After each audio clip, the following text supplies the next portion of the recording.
So this is Susie with Serenity Wellness Retreat, and I'm with Tess Nelson with True North, and she's going to tell us about that and some of the things that we have in store for doing some things together in the future. So tell me about True North. True North is an equine assisted learning program, and currently I'm working with youth,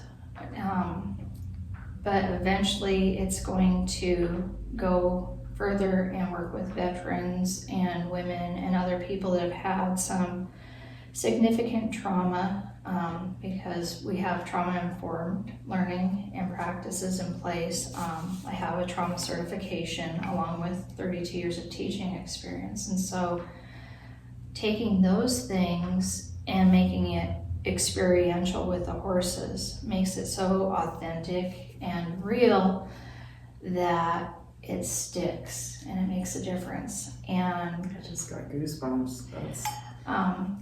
And I stumbled upon it. Reading and horses have been two of my biggest passions all my life, but I was introduced to this through trauma. One of my youngest son sustained some pretty significant trauma, and his counselor referred us to a lady that does equine therapy, and she does the mental health part. And after sitting through some sessions with him, she looked at me and she goes, "You know how to do this. Why don't you start doing this with your horses?" And she goes, "And do the reading part." So she introduced me to horse-powered reading, which is where my basis was and where we took off.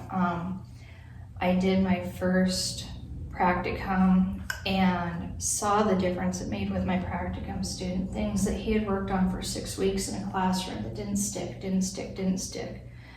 And all of his former teachers were like, "That's just how he learns. Nothing sticks." And so I was like, perfect time to experiment here. Brought him out. He picked the horse that I never thought would be a therapy horse, because her name is Pip, and we call her Pip the Rip for a reason. And I was like, all right, here we go. And it was a total experiment. But watching the complete engagement of this child, and which is not a normal thing for him, and especially working through the hard stuff, he was engaged for a 45-minute reading lesson. But we were moving station to station that all had a common theme, and it was all based on one concept he was really struggling with. So he had multiple practice, he was up doing different things, and he had this horse there supporting him, completely non-judgmental, just kind of like, "Oh, what are you doing?" And so he had a learning partner with him, and when he was getting stressed or starting to, his anxiety or his stress level would go up, this horse actually reached over him with her head and neck and pulled him in for a hug and held him there until she could feel him release a little bit of that stress and pressure. And then she let him go and let out a big horse breath. And then they moved to the next station. Wow. And at the end of it, we practiced some spelling and some writing, because the student is very dyslexic. And doing it multimodality on the horse with chalk and then tracing it with his fingers, it stuck. He remembered those words, he remembered how to spell them, he was able to use them correctly. And again, he stayed engaged for 45 minutes, where normally this kid, 5 minutes, and he's like, "What's up?" And he's making comments, but he was engaged the whole time. And then he chose like the highest corral post around to sit to read on. And so you have a child who can't sit still in the classroom, and if you give them a rocking chair, they're surfing on the rocking chair. Sitting on this 8-foot tall corral post that's 8 inches around, I was like, oh, recipe for disaster. But it wasn't. He read for 20 minutes with that horse putting her head on his leg the whole time. And it was just amazing. So you use the horse as the chalkboard? Yeah.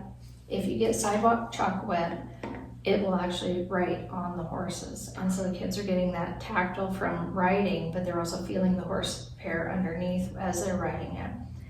And then tracing it with their finger afterwards. They're that kinesthetic part. Yeah, and I'm sure just that would like fry into the brain so much more effective than a chalkboard. That is so cool. So, and the horses like it because before the kids get into that area with the horses, they have to be regulated where their energy levels are calm. So we do a lot of breathing practice. We have a little road to regulation where they step on stepping stone flowers that are different colors to match energy levels. And then once they're regulated and they can show that they're ready to work with the horse and not freak their horse out, they go out and they spend some time just brushing and grooming and building that relationship and that connection with the horse. Because if there's not a relationship or a connection, you can't have any authentic learning. Wow. I could see that being so effective. I mean, for me, I struggled with learning, but I think that like just for so many kids to get out of the classroom situation and outside and moving around, that things really do stick better. And if I would have been able to draw on a horse as a kid, it would have really, really sunk in and just been a way to be out moving my energy while actually learning. I think that's incredible. So you also went to a place for this lifemanship. Is lifemanship who taught you some of this, or? A lot of it's through the Natural Lifemanship Institute, and they're the ones that really helped me refocus, and I've relearned so much about horses and myself because their whole principle is about that relationship and about building that connection, and without the authentic relationship, there's nothing. And so I've been working with them for about 3 years now, and what's interesting is it was founded by a husband-wife team that she's a trauma-based therapist, and he's an old ranch cowboy, and so he had a whole different mindset. And then he started working with troubled youth and started looking at a different way of working with youth and then the horses. And they blended their knowledge and created this natural lifemanship program 17 years ago. And it's just been growing and growing. And people are like, oh, well, Pat Pirelli, he does natural horsemanship. He does, but this is different. Eventually you'll get into the horsemanship and the mounted work, but everything I do with my kids right now is the groundwork piece. So it's not an equitation, riding lesson program. It's academic, it's groundwork, it's building that relationship. And so the natural lifemanship has you look at your relationship, and it's uses the horse as a true partner. It's not a metaphor where you're not, okay, your horse is this. No, your horse is your learning partner. Your horse is your other part in this journey and experience. It's not like, okay, use your horse as the bad memory that you want to go away, and as you watch the horse walk away, your memory goes away. That's another equine assisted therapy programs model, and it's effective. But I really liked the natural lifemanship because it shows the importance of that relationship and the connection, and it builds off of that. And so the kids make that relationship and the connection with the horse. So when they're riding on a horse, the horse is calm, they're calm, and it's safe, because that's the biggest thing with kids around horses, is that there has to be safety. And so that connection builds the relationship, builds the safety. I just love this new understanding I've made with horses, with like our horses in healing retreat and another horse retreat that I went to, and our grief retreat, where we just are with the horses. We just be with them. We just, when you said, and when I read the horses, and it's like, yeah, we're reading their energy, they're reading ours, they can feel what we feel. And something that Mitch always says is you have to get the horse to trust you, but then you also have to trust the horse. And I think that this energy sharing, this space sharing, and just reading of horse energy is so effective. It's so effective. I mean, I think of horses on a whole nother level. I still don't ride, but I get horses. I connect with them so much more than I used to, and I find them and their energy, which is so massive. It's 5 times bigger than our energy bubble, and they can feel you and your energy before you even get close to them. I just love that, and it's easy to explain to kids because they can see it, they get it, I think. But then the effectiveness of interacting things you're struggling with in school with this giant study partner makes it so much more effective. Well, especially since a lot of the kids that I work with, along with their trauma or their learning problems, they're socially awkward. They don't understand these social cues, and so the horses are helping them learn that and recognize that in themselves, because these kids also tend to project everything. Oh, it's that person's fault. It's because of this. Oh, I have trouble with that because I have ADHD. I was like, no, we're going to learn to own our stuff, because if we don't own it, we can't heal it, we can't fix it, we can't overcome it and learn strategies to adapt to make us successful in life. And that's a new concept for them, and a lot of them struggle with it. A lot of adults struggle with it, and that's probably one of the biggest things I've learned with natural likemanship, because part of the certification, you have to video yourself. First is making a connection, making a request with that horse where your horse is attached to you and connected. And the first video I did, the Black Mirror Connected, it was perfect, it was wonderful. And when I walked through the reflection part with my trainer, they were like, this happened, this, and they were pointing things out. I'm like, oh, wow. Well, my second video, I was cold, I was cranky, the horse was cranky, she didn't want to work, and I was like getting toward the deadline. I'm like, fine, just do the video and get it done. She would not connect to me, she would not listen. She was like, flick the hoof and off I go. And I was like, yeah, this is going grand. And it was a miserable experience for both of us. And when my trainer reviewed that with me, she was like, I'm like, yeah, that one sucked. And she goes, so what happened? Well, the horse didn't want to work, and the horse didn't this. I was putting it all on the horse. And she was like, what about you? What's your accountability in this? I'm like, I don't know. She's like, stop. And she goes, what were you thinking? What were you feeling? I'm like, I was cold, I was cranky, I really was not in the mood to do this today. And I should have made the choice to not do it, but I didn't make the good choice. And she goes, and your horse mirrored you exactly. And I'm like, huh? And at first I was like, you're mean to me, you're picking on me. I'm like, oh my gosh, you're acting just like one of your kids. And I was. And it was like hardcore learning lesson. For a while, it's like, that teacher was mean, she hurt my feelings. Actually, I learned so much from that one experience, because she was like, go look at your video. She goes, do you see this muscle right here on your horse? I'm like, yeah. She goes, look at how taut that is, and how her veins are popping because she's tense, and her jaw goes clenched. And I'm like, oh, because I was doing the exact same thing. So my horse was truly mirroring all of my internal, my horse was showing it, but externally. And that's where working with all these kids, having that horse is so powerful, because a horse is genuine.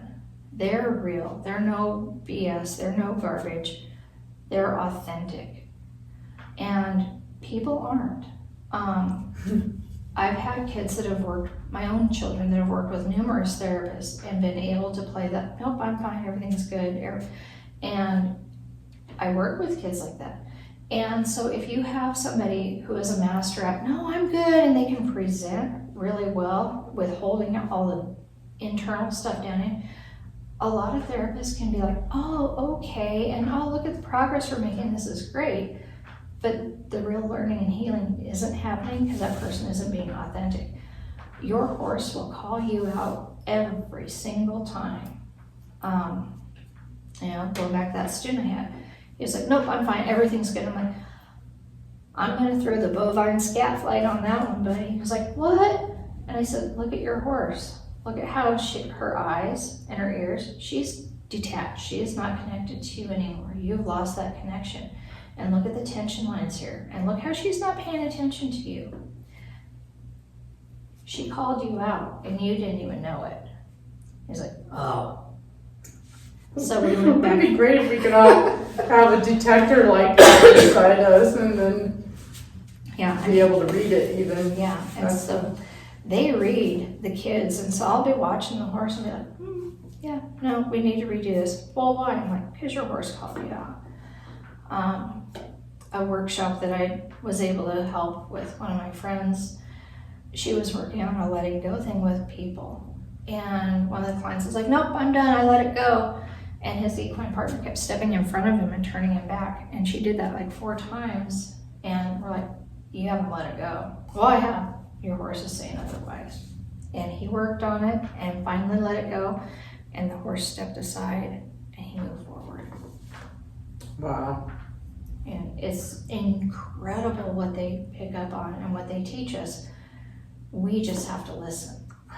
And I've just tapped into that myself and I love it. It's so deep. And so we want to do some classes together with Tess in the future with kids, and then possibly just a full adult retreat where we learn this powerful connection and ability to see the horse language and see their actions and their energy and how it interacts with ours and what it tells us.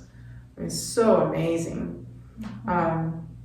And so what are your plans for the future with your horses and program?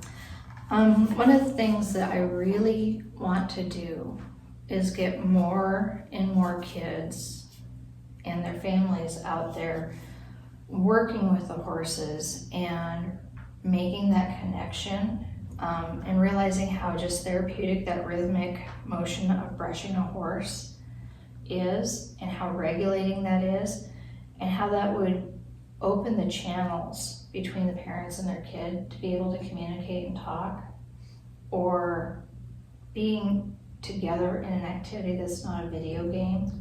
For sure. And just having that time together is going to make a difference. And the regulation is so important is because our bodies are designed to work on regulation and a steady rhythm. And so when it's all blah, you don't learn, you don't function well. And life is so chaotic that we need that. And so that's why building that relationship, starting with the grooming and just breathing, is going to relax their horse, it's going to relax them. And even if that's all you do, they're going to feel better. Mm-hmm. When working with a kid, it's like your horse is your best friend. You can tell your horse anything and everything, and it won't go anywhere. And so when they're working and brushing on their horses, I step back, because being a mandatory reporter, if I hear things that I have to report, that breaks that trust between the child and I, and it breaks the things. Those things need to be addressed, but not in that setting. That's not the right time or place for it. And so that child, when they're brushing that horse and regulating that way, is making a trusting connection that there's something in life that they can actually trust and depend on. Mm. Excuse me. Kids have given me their crud in my lungs. Mm-hmm. But one of the things that I really want to do and have been putting in play for a couple of years that I'd like to work with you on is partnering and doing a meditation yoga thing with the children and their parents, and then walking through some regulation exercises, but then having each of them make their own drum so they can work on practicing their own rhythms, because that rhythm regulates us. And having that rhythm is what opens everything to be able to learn. I'm so into drumming and don't do it nearly enough, but there is something very powerful in drumming, and I think it just really goes back to our ancestors and everything, and how drums have always been around. But yeah, it's cool, like horses walking. Yeah, because and with natural livemanship, one of their trainings that they do for trauma patients is EMDR, rhythmic riding. And so you have your therapist and your equine professional, and your client is mounted this time, and they're feeling that horse's rhythm. And the horse will a lot of times have rhythm bells on, and so that helps them regulate. And then they, with the movement and the processing, comes in the EMDR part. And so that rhythmic riding is something that's super powerful too. It's not something that I'm certified to do at this time, but anybody that has spent time on their horse, or if they spend time now and they're like, oh yeah, I'm paying attention to that rhythm, it's healing. And that's why so many people say that they're riding their horses or spending time with their horses is so healing. I know everyone feels better after they run, unless they like go out with that energy like you had with your mare that time. And it's like, if you just surrender to the moment and be with the horse and connect, and riding or not riding, they want to just be with you. And that's why they're so powerful with the kids that I work with. And because I've seen it, my dream is, when I get where I can retire from teaching full time, is to have a space for these kids. And maybe different schools would want to partner with their special needs kids or their kids who are in counseling programs, bring them out so that kid can develop a true relationship with somebody or something that they can trust, and they can realize that there is something stable and constant in life, and that they can build on with that.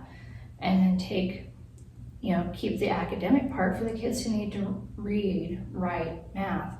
You can tie it all in with the equine stuff. It depends on how much time and energy you want to put into it, and believe in the program, and seeing what happens with these kids when they're with the horses. I am 150% invested and believe in this and know that it makes a difference. And so the more kids that I can reach out to and maybe help change their lives and get them on their course and give them the skills to be successful people in life and realize that they have worth, because that horse chose to be with them. The horse didn't have to be with them. It chose them and chose to be with them, because that is something that a lot of people have never experienced, is somebody that wants to be with them just to be, not expecting anything, not wanting anything, just to be.